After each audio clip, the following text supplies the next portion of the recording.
Grew their business from 10 million bucks to 14 million bucks. Driving a truck, and then I got into sales, and one of the things I started doing was selling trucks, right? I was selling Peterbilt trucks.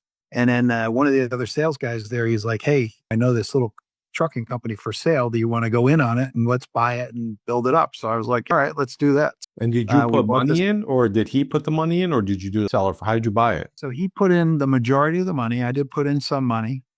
And then probably about a 75-25 split, with the idea he was older than me. So the idea back then was, hey, sweat equity. You'll do some of the more intense stuff than I will, meaning him.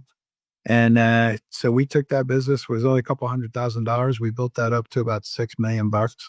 And then we sold it in 1995, I think it was. So by that time, I already had a couple of kids. Well, I had one, and then one that was literally just born when I got out of that business.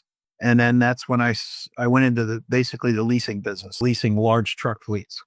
And that's when you worked under the GE brand? Correct. So I did And then very, you very worked your well way there. up. You worked your way up in that business, and then what happened Yep. there?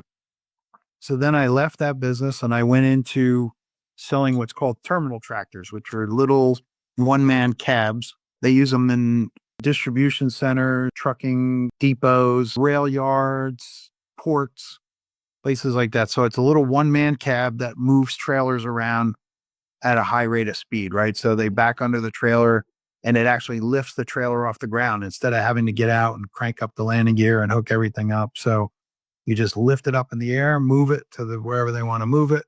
And so I started selling those things. And I guess that was around 2003, maybe. And I did very well at that. So I moved up from a sales guy to a director role to a VP role. Then I moved on to another company.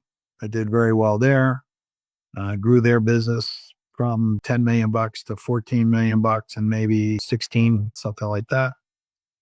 And then went to work for a manufacturer, and we built that business. It was a new product to market, built business from zero, less zero. They had about a $12 million investment in this new product. It wasn't a new company, but a new product to market.